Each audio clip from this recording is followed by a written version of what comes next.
Summer isn't far away, which means a lot of us are going to be heading back here. But if you live in New South Wales, something else is getting back in the water. This is a shark net. They're anywhere between 124 to 186 metres long, 6 metres deep, and are anchored to the sea floor. They're floating around at 55 beaches in Queensland all year round, while in New South Wales they're installed at 51 beaches from September 1st to April 1st every year. In New South Wales, the shark nets aim to protect the public from 3 species: white sharks, bull sharks, and tiger sharks.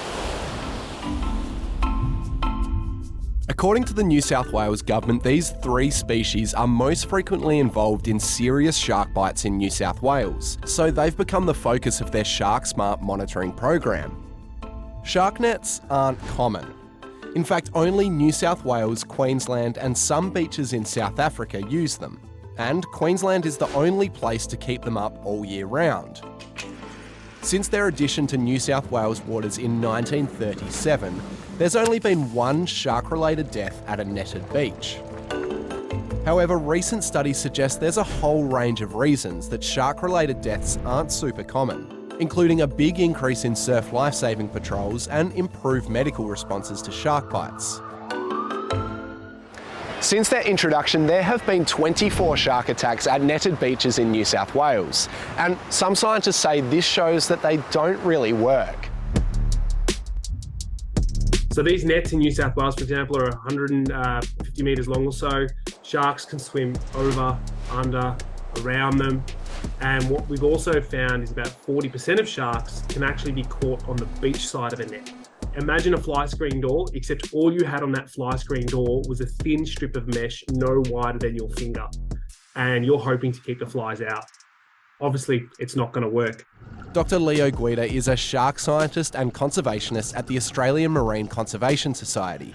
He says the nets are doing more harm than good. They literally are curtains of death. They catch a whole swathe of animals. You're talking rays, turtles, dolphins, and of course other shark species too. In the last 10 years alone, 3,866 animals have been caught in the nets. Of that, 3,295 were non-target species. That's more than 85%. More than 2,000 of those animals were killed, including threatened and protected species like green turtles, seals, bottlenose dolphins, and humpback whales. In the last shark net season, 2 grey nurse sharks and a great hammerhead shark were both killed. Both of these species are critically endangered. Private contractors do go out and check all of the nets every few days, and if any non-target animals are caught in the nets, they do their best to untangle them and release them back into the ocean. But at the end of the day, you know, they're not sitting on the net every second of the day either, and it doesn't take long for an animal to, particularly for an air-breathing animal, like a turtle or a seal, to die. What do we want? Shark nets out! Over the past decade, there have been calls to take the nets out of the water for good. In 2021, all 8 local councils that had shark nets told the New South Wales government they were against them, while surveys of the general public show that about 60 to 70% of people want them out of the water. And once the public saw the carnage those nets reaped, they said, no, we don't want nets here anymore. We prefer other methods to protect people. Despite all of this, the New South Wales government made the decision earlier this month that the nets would be going up for the 86th year in a row. Many experts say the government is hesitant to take the nets down if someone was attacked by a shark at a previously netted beach. I think it's a good ambition to remove shark nets in Sydney, but we've got a ways to go when it comes to that shark detection technology, and I don't think the work will be done in enough time for summer.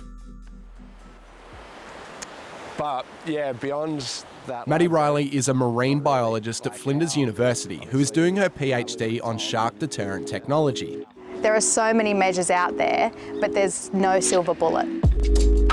You really need to think about the specific area where you're implementing that mitigation measure and apply the mitigation measure for that area. And it's likely that a combination of different mitigation measures will provide the best protection. Over the last couple of years, the New South Wales government has put more than $85 million worth of funding toward different shark detection technology, including drones, extra surf lifesavers, smart drum lines, which are baited hooks that alert authorities when something bites it, and shark listening stations, which alerts the public when a target shark that has been tagged with a GPS tracker swims within 500 metres of a station. Maddie says in the last 5 years, a lot more science has gone into shark deterrents. We're finding that electric deterrents are some of the most effective out there. We've seen a real boom in the number of shark bite mitigation measures that are available, which is great, but also in the number of these measures that are actually scientifically tested. Scientists like Leo and Maddie say that shark nets are outdated, and putting more money toward different technologies would not only protect marine life, but keep people a lot safer in the long run. The more that we understand about sharks and their behaviour and their movements and what they're doing and why they're doing it and what they're eating, and the list goes on, the more that we understand about sharks, the better we are able to protect shark populations, but also keep humans safer in the ocean because we know more about the species and what they're doing.